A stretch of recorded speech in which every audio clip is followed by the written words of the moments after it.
At the turn of the 19th century, the United States declared war on Spain. This conflict brought them to another nation, halfway around the world, where they decided to stay.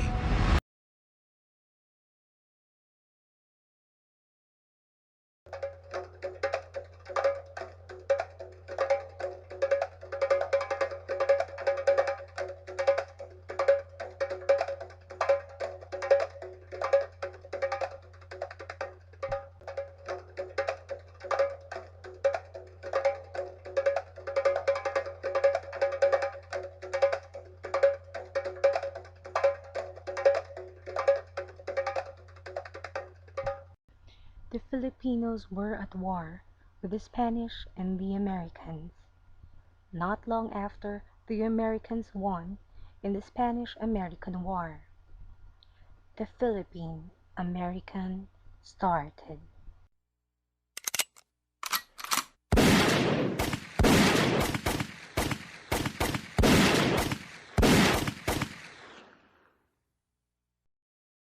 The Philippines only wanted their freedom. Writers began to produce scripts that talked about war and their anti-Spanish and anti-American feelings. There were hidden messages everywhere, from character names to costumes to love themes to staging of the scenes and mannerism of characters. Playwrights wrote about freedom and independence, oppression from America. The Sedition Act, passed on November 4, 1901, made any form of advocacy of Philippine independence a crime. The playwrights of the time clearly violated this and were sentenced for it.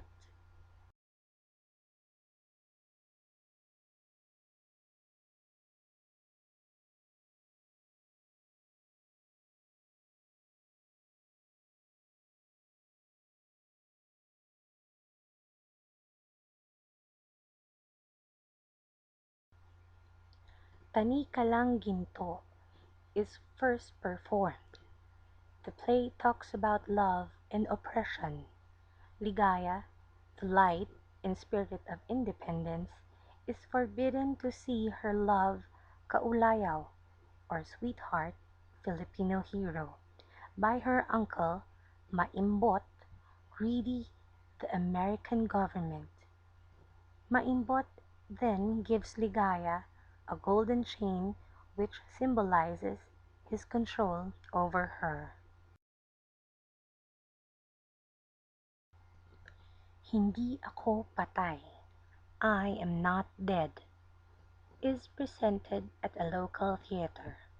The play talks about the love between Karangalan, or honor, and Tanggulan, defender, patriot, and their opposition to Makamkam, the American government.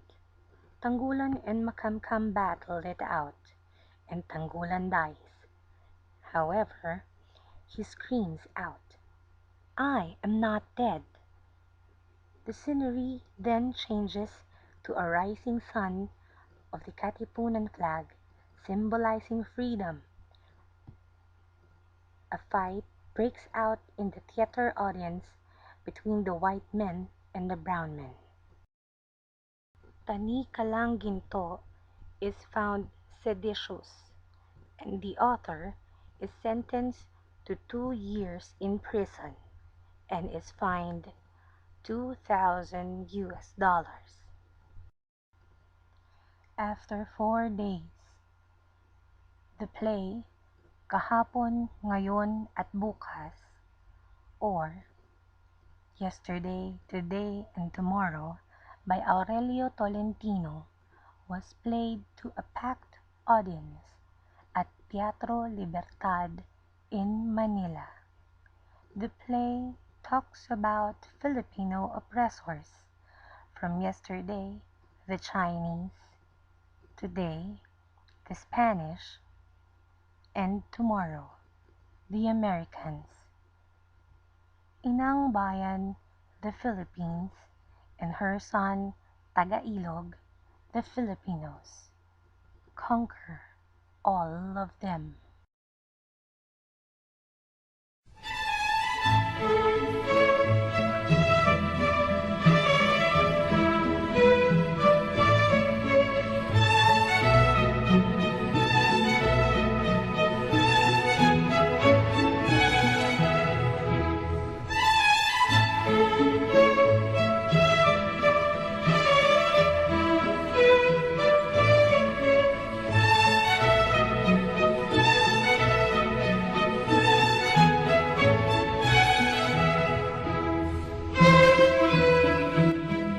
Let us drink.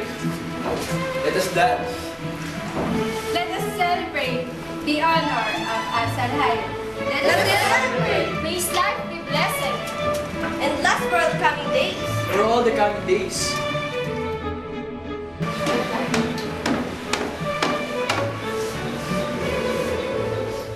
May his honor be spared from grief and suffering. be spared. His honor shine forth in the happiness that is to come. To shine forth. All the blessing in him flourish. In him flourish. Brethren, loved ones, friends, thank you everlastingly. Your wish for me is the grace I will in the future receive. You are my honor and truly are the pillar of man.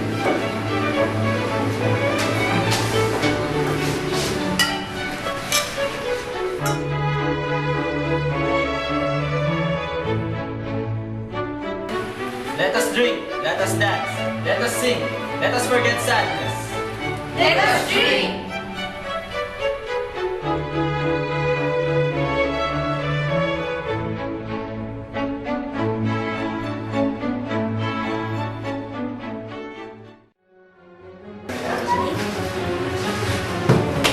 You taught us fools. You call us hard boys. You are rejoicing when our pitiful consciences and wants. Heart is once without honor. Whence the promise we condone to the departed ones? Asal hayop. Lukat din ang bayan, the ill-omened troublemaker. Let us drink. Don't! Stop! Don't drink the poison wine you own. It burns by the ages. The bodies of our fathers and parents are still warm in their graves. Go on, take your fantasy. Go on, find the angels.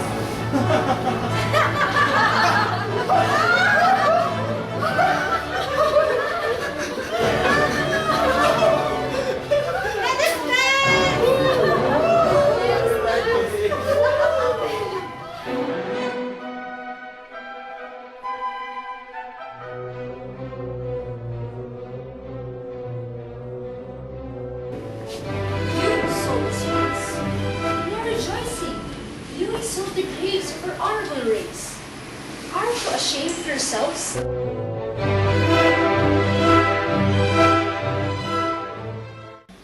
Our mother, the troublemaker, is indeed a good parade. Asal hayop. See here? See how she stopped on her own when she saw we did not pay attention to her? Madam Inang Bayan is truly master. Here is the wine I offer you. Let us drink.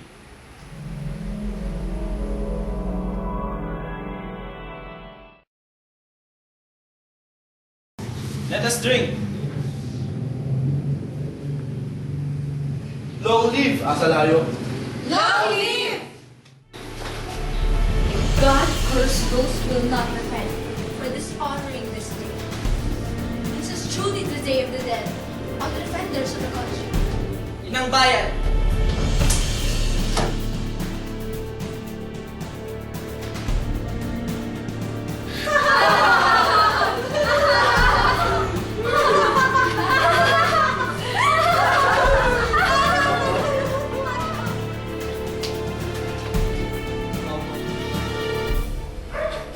Don't her go, Asalayo.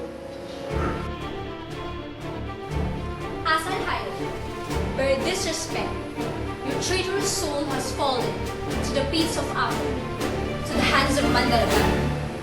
And all of you, my beloved children, who side with him now, will share in his misfortune. You are insulting the grave on which the honor of your forefathers rests. I never doubted that I will see you in the company of races in the Far East.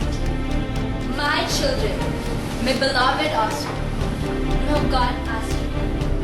Turn over a new leaf. Be sorry for the disrespectful and the unforgettable day of defeat of our country. If you can forget this day, you will also turn your backs on the mortal graves of your ancestors. You have been completely blinded. Open your eyes.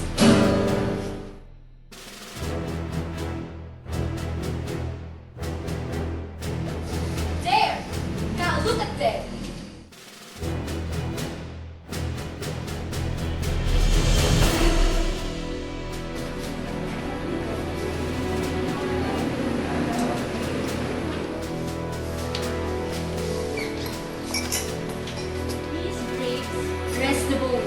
Of Gatchalian between and tens of thousands of heroic soldiers of the land.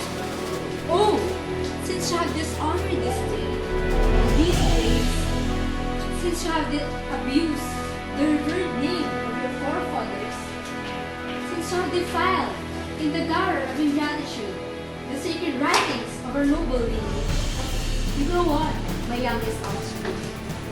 But I only beg you that above them, on top of those graves, there to drink your wine, there to sing and dance, grab and trample upon the hangings, and persist in mocking your own honor.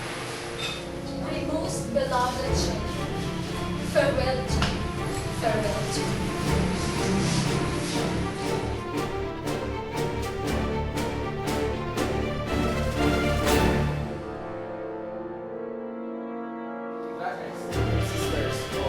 Oh, why you're mourning? Would you thought that for this day our country was devastated? Surely was. 20 years of planning, 20 years of slavery. But don't! Now everything is ready. We will agree with the plans. Tell us! We want to redeem from the hands of our enemy, our country, that was seized for our forefathers. Right now! Let us all ourselves! Let us all!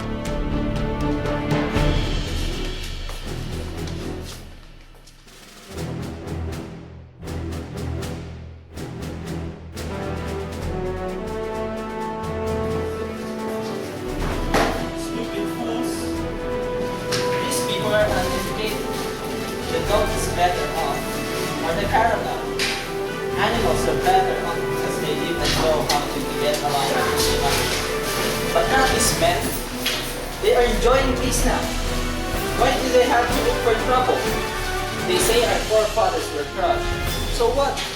If we seek for revenge, it's better to be a moneyed slave than a poor man free. The fools. Serves them right. I will look for the Chinese. I will seek out Haring Bata so I can tell him all that happened here. This means more money.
proud of your feat. Great and honorable. High five. Thank you.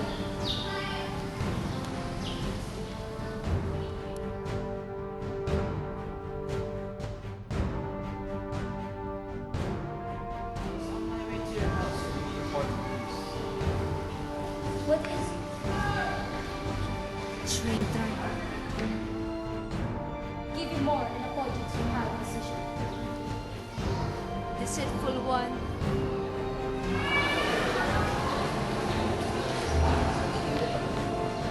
Your eyes and listen to people's ears.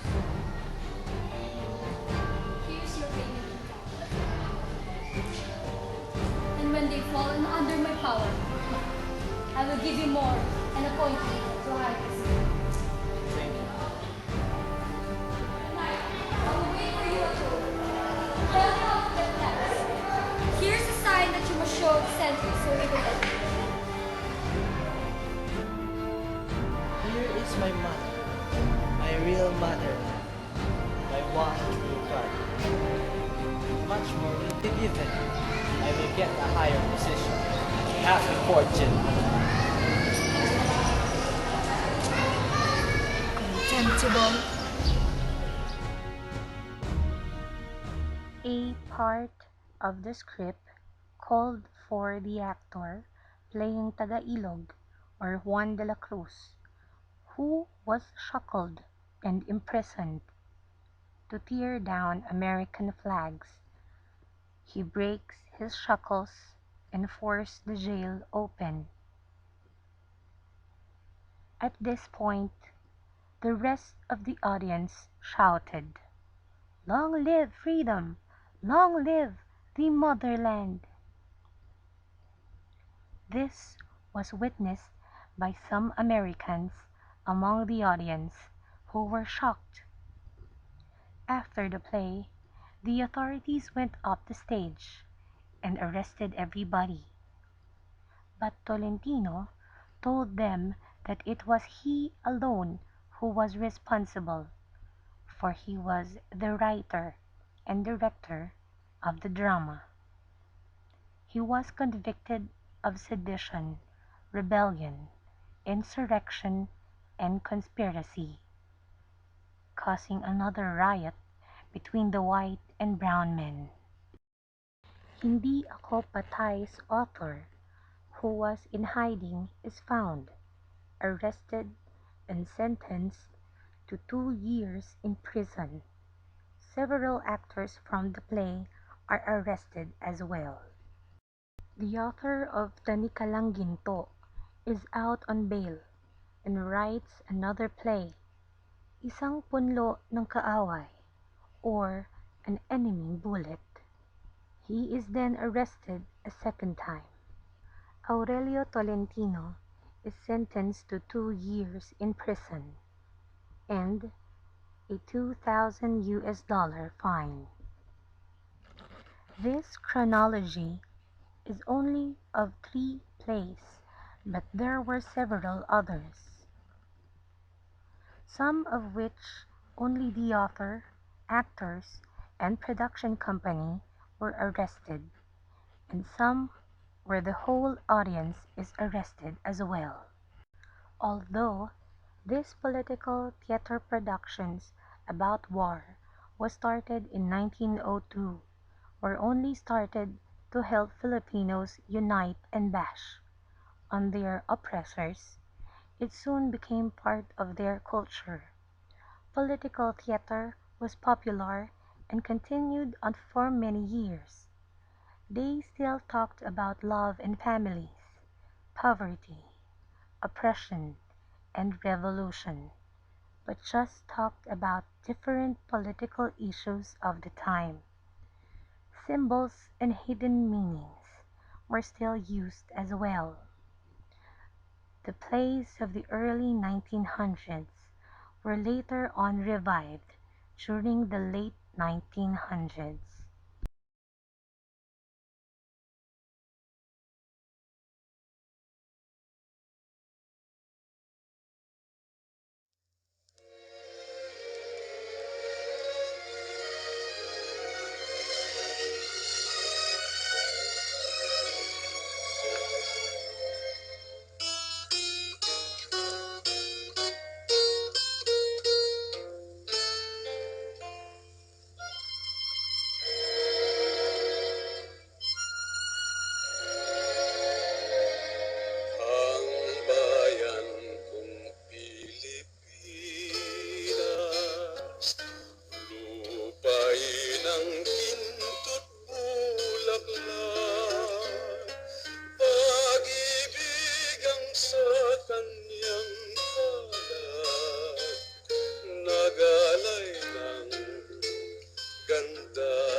kanyang yumi at ganda.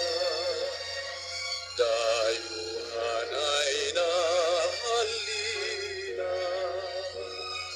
bayan ko binihag ka, nasadlak sa